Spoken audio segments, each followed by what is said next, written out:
quick thank you to our sponsors for making this podcast possible. They keep this show free to listen to.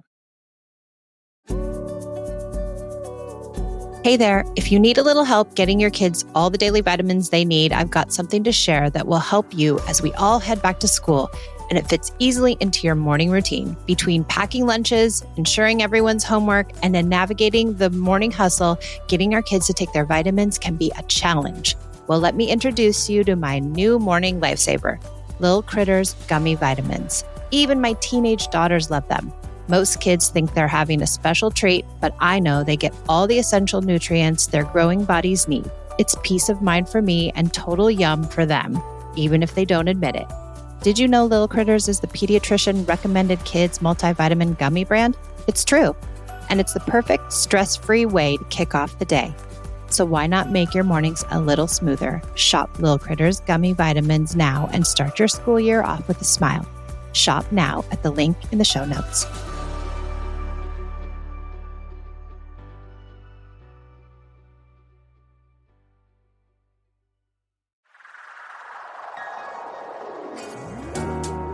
Hi, I'm Michelle, a mother of 2 teens.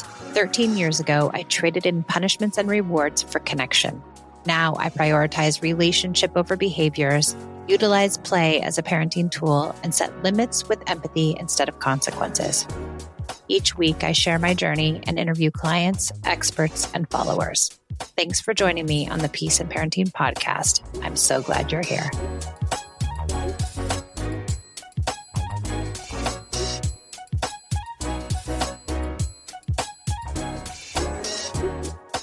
Welcome to the Peace and Parenting podcast. I'm Michelle, and I have a guest, Corynne, who is going to ask a parenting question, and we're going to get into some self-regulation and maybe parenting differences. So, Corynne, welcome. Can you introduce yourself? Yes, thank you. My name is Corynne. I live just outside of Philadelphia, and I have 2 children. I have a 3-year-old and a 5-month-old, both girls. Nice. Okay. That's a hard stage when we have the baby and the toddler. I was in that stage. That was my hardest stage of parenting. So I empathize deeply. Yes, I'm feeling it. Yeah, it's not easy. It's a hard transition for everybody. Okay, so we were talking just a few minutes ago, and you were telling me that you have a hard time staying calm when your daughter's having big feelings.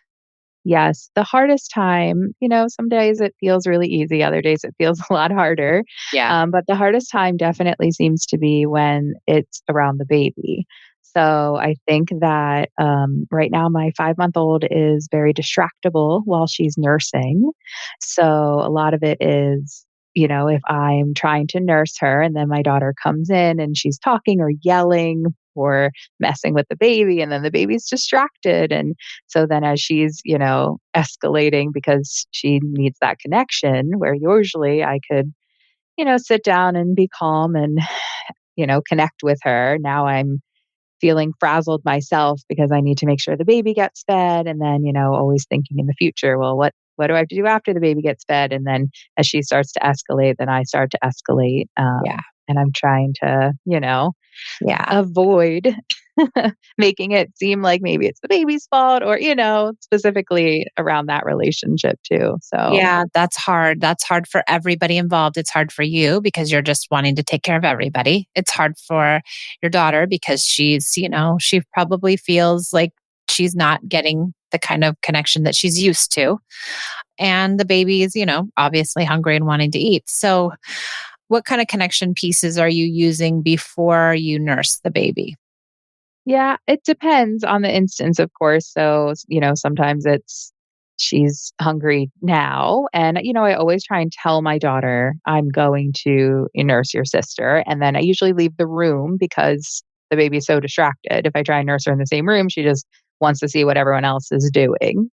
So I try and make sure she knows that I'm going, and she will sometimes ask if she can come. And I say that she can come if she's very quiet. But then if she's not very quiet, then again, the escalation kind of starts to happen because now I'm saying, remember we said we were going to be quiet, and then she's not quiet. And then it's like a little bit of this power struggle.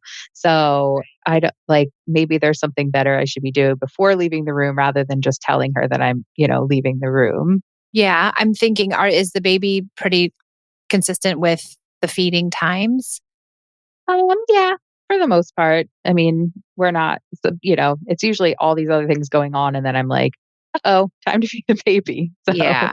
I think that's probably the piece that becomes hard for your daughter because she probably needs like a really big connection piece before you go to feed the baby. So if you know the yeah, baby needs to eat at 10 a.m., then I think at 9:30 you would like say, "Hey, do you want to do special time? I've got 20 minutes for you. You and I do whatever you want for 20 minutes." And then knowing, so part of this like connective parenting is really being thoughtful about our schedule, not schedule. Like I don't want to talk about it like it's rigid, but being mindful about where we're placing our connection and being mindful that we are actually intentionally putting connection into our schedule. yeah, I know. And I mean, I feel like being present when she's upset, it's one of those things that have the best of intentions, right? To have these connection pieces. And then, it's just sometimes it's chaos, especially with two. I feel like Yes. luckily the baby is like a pretty chill baby, but, overall it's just managing so many lives at one time. It tends to, you know, that intention is definitely gets away from you. Yeah. And I think it's like you won't be always able to do it this way where you get to like perfectly plan it like 9:30, I'm going to do this. And then 10 o'clock. Yeah, that isn't going to happen every time. But if it happens a third of the time, then you're decreasing, hopefully some of those upsetting moments a third of the time. Yeah. Do you feel like there's like a 5-minute connection for just like if I'm like, "Uh-oh, it got away from Yep. me," like Yep. yeah. 100%. Do you want to do a thumb war? Do you want to, I'm going to, wrestle you for 2 minutes on the rug? Do you want to color for 3 minutes? Like, what can I do to just get connected to her so that she feels better before you just exit stage left and leave in another room with the baby? I would say if you can nurse around her, I know babies can be really, really distracted, but I'm wondering if some of these nursings can be in the midst of the room and in the chaos, and will that help her feel less excluded?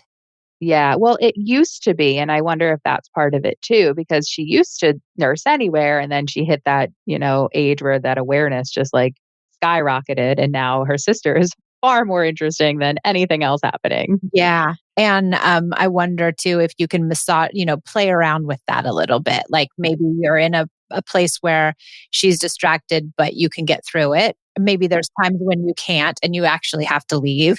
But I would play with that a little bit and, see if there's some spaces where you can nurse or some moments where you can nurse in the other room with her. Yeah, as you were saying that too, I was thinking, I bet I could ask her to do a puzzle or something, some quiet activity so Yeah. that, because it's as soon as she starts like, yelling or even just not mad yelling, but just excited yelling that, the 5-month-old is like, what's happening? Yeah. And turning their head and all of that. Yeah. Yeah.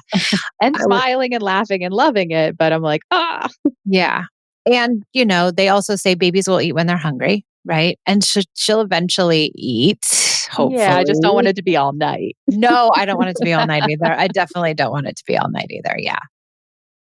Before we continue, let's take a moment to thank our sponsors. Their support lets us keep bringing you the show completely free. This episode is sponsored by ByHeart. ByHeart is on a mission to make the best infant formula in the world. They use a patented protein blend that gets closest to breast milk. It includes alpha-lac, the most abundant protein found in breast milk, and lactoferrin, the number one protein found in colostrum. ByHeart's easy-to-digest formula and patented protein blend includes prebiotics and an 80-20 whey-to-casein ratio, just like in early breast milk, which is tailor-made for a newborn's digestive system. ByHeart is made with certified, clean ingredients, plus it has no soy, corn syrup, GMOs, or palm oil.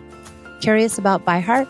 Redeem your welcome offer at byheart.com/podcast with code PEACE. It's available for a limited time, so don't miss out. That's byheart.com/podcast with code PEACE, because every baby deserves the best start.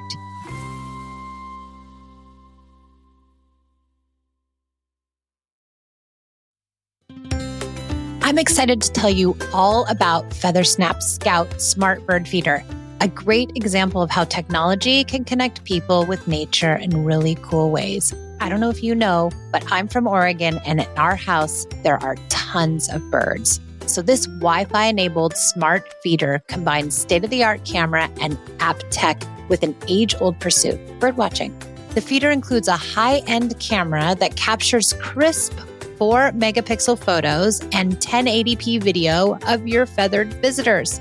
Then use the FeatherSnap app expert-trained AI identification model to nail down the species and categorize the birds you see. I cannot wait to get the bald eagle on this camera. Tech that truly helps you tune into the world around you. Check them out today at feathersnapcam.com. That's feathersnapcam.com.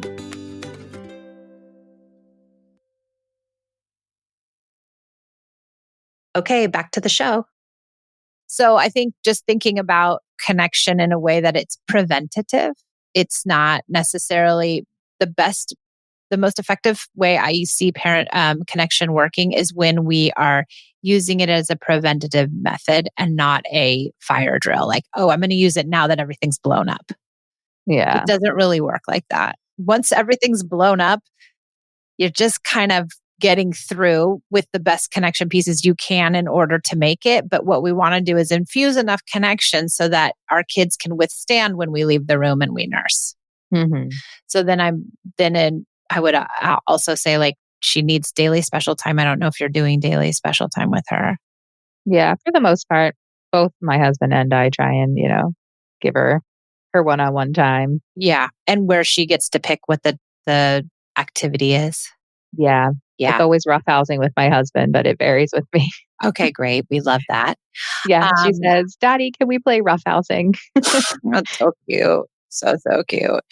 I'd say that when the moments when this isn't going to work, when the connection doesn't work and when it's all blown up and now she's full blown having a tantrum or really upset, I don't know if you have a choice but to abandon the breastfeeding, only because it probably you won't be able to breastfeed anyway because she's going to be so upset.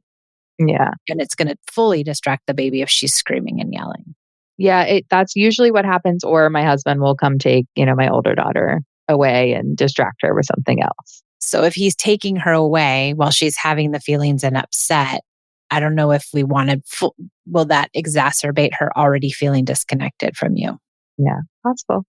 So I would say if you can, if it's not a dire emergency that the baby has to eat right at that second, can you get on the ground with her and say, I know it's really hard to watch mommy breastfeed. I understand this is really hard for you. It's hard to be quiet too when you want to just play and just let her have her tantrum.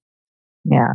You won't be able to do it every time, but if you can do it some of the time, that creates connection with her and that helps her feel like, okay, yeah, my mom sees me, that it's hard.